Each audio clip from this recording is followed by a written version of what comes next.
Hola amigos, ¿cómo están? Bienvenidos a La Voz del 21. Mi nombre es Mayra Calderón. Y bueno, ya conocida la historia de lo que habría sucedido con la niña de 11 años que murió aparentemente por un reto viral de la pastilla, esto no habría ocurrido así.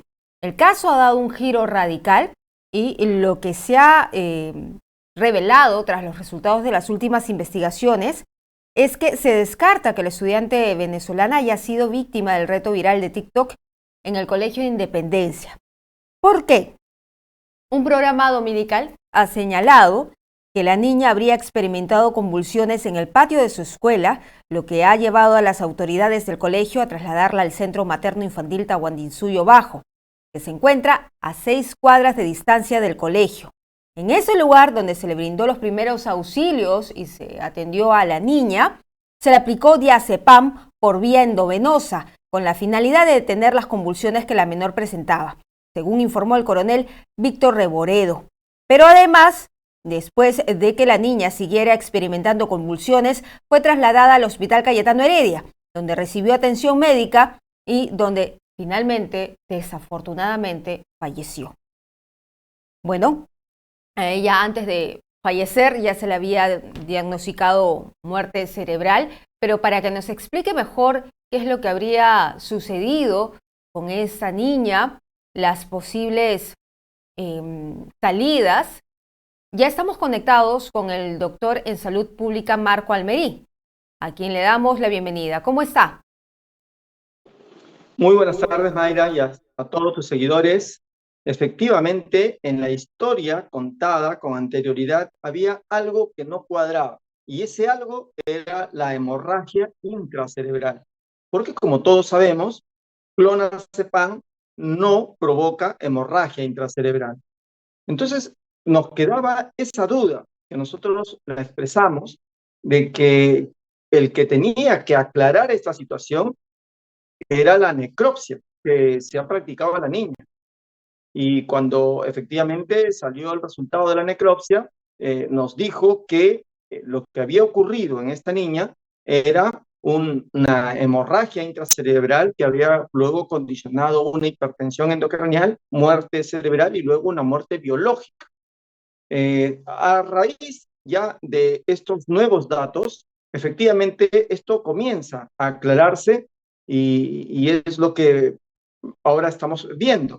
Es decir, esto se trataría de un aneurisma cerebral roto y no propiamente de alguna consecuencia de esto del reto de los clonas, que sí existe, pero que parece que para este caso no es lo que ha ocurrido.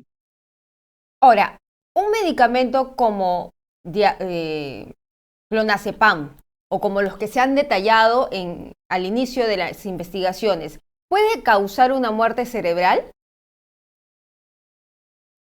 Esto, Cuando usted consume una benzodiazepina, ya sea clonazepam, diazepam, en grandes cantidades o asociado a otros productos, sí puede provocar una muerte cerebral. Claro, por ejemplo, lo vemos en el caso de las peperas, ¿no? Que mezclan alcohol con benzodiazepinas muy potentes y provocan muerte cerebral y en otros casos incluso muerte biológica de la persona. Pero esta muerte cerebral no fue por benzodiazepinas. Esta muerte cerebral fue por un sangrado, porque se rompió una arteria dentro del cerebro. Y el clonazepam nunca provoca ruptura de una arteria.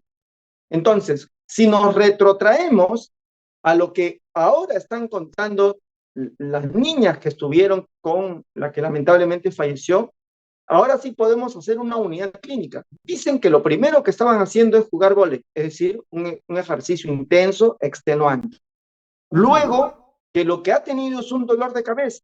Fue al baño, regresó, se quejó con la maestra de que le dolía intensamente la cabeza. Luego, lo que ha devenido es un síncope y convulsión, es decir, pérdida del conocimiento y convulsión. Esta es la historia que nosotros recibimos siempre en las emergencias de una persona que lo que está teniendo es la ruptura de un aneurisma cerebral. Hay que recordar que el 2% de la población mundial tiene un aneurisma cerebral, solo que usualmente no se rompe. Y en este caso pareciera que sí.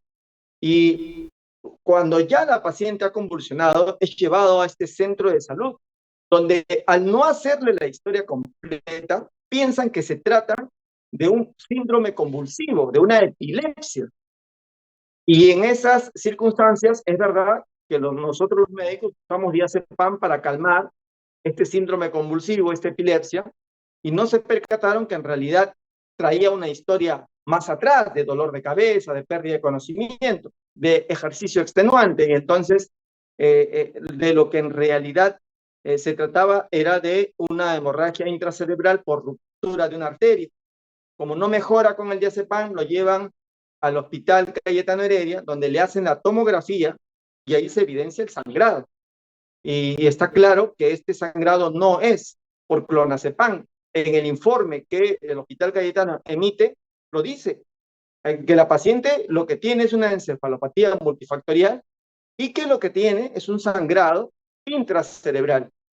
Sí es verdad que en el dosaje que le hacen a la niña encuentran benzodiazepinas positivo, pero ese corresponde al que se le puso en el centro de salud, no al reto de los clones.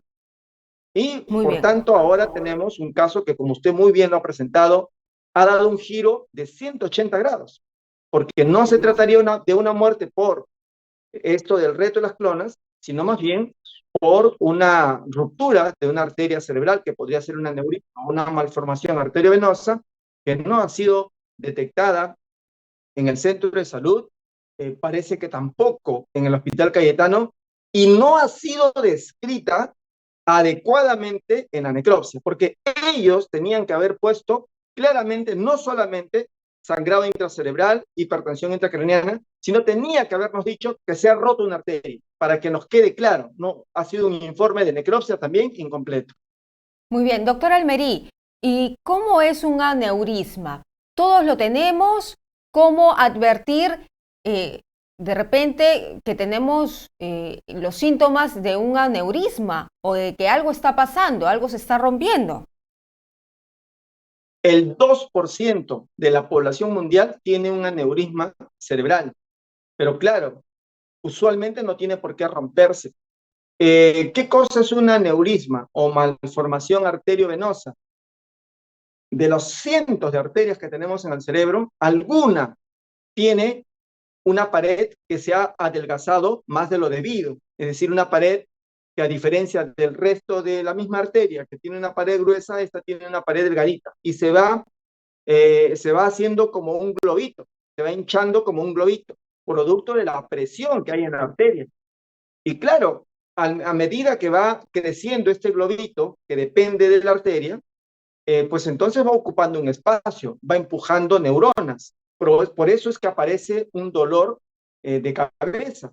Entonces usted me dice, ¿cuáles son los síntomas? Bueno, primero está asociado siempre a consumo de café, a una actividad física intensa, a relaciones sexuales. Está asociado a un momento de gran actividad metabólica.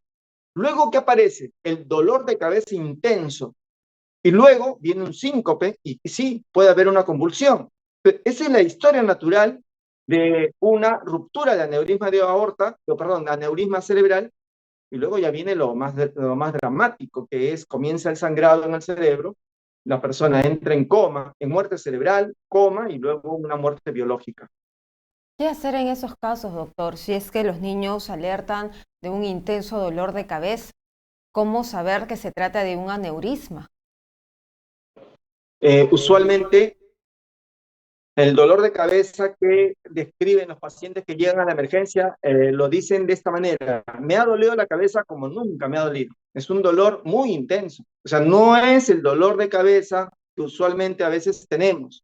O sea, las personas eh, dicen o dicen de este dolor como un dolor que nunca lo han tenido. Es un dolor muy intenso. Y entonces, cuando una persona nos dice que tiene un dolor de cabeza diferente al de los otros dolores de cabeza que se puede haber tenido, pues entonces hay que prestar atención, ¿no? Y hay que ver si antes de ese dolor de cabeza ha habido una gran actividad, ha habido consumo de café, hay un gran estrés, hay el antecedente familiar. Entonces, ¿para qué? Para que nosotros comencemos a prestarle atención a ese dolor de cabeza. Ah, pero si además aparece convulsión, no nos tiene que quedar la menor duda que se trata de un problema de ruptura de aneurisma cerebral. Inmediatamente hay que llevarlo a una emergencia porque la mortandad es alta. De cada 2 que llegan a la emergencia, 1 sobrevive, el otro no. ¿Y de qué depende? Pues de los cientos de arterias que tenemos en la cabeza, pues a veces el aneurisma se forma en una arteria chiquita, ¿no? Y nos da tiempo para ayudar, pero a veces la aneurisma se forma en una arteria grande, sangra mucho y no nos da tiempo para ayudar a esa persona. En este caso, tiene que haberse una arteria mediana o pequeña. ¿Por qué? Porque la persona no ha muerto inmediatamente. La persona ha muerto todavía casi 24 horas después. Es decir, ¿se podía haber ayudado a este paciente? Claro que se podía haber ayudado a este paciente. Porque cuando el aneurisma es de una arteria grande, lo mata inmediatamente. En 5 o 10 minutos ya está muerto el paciente.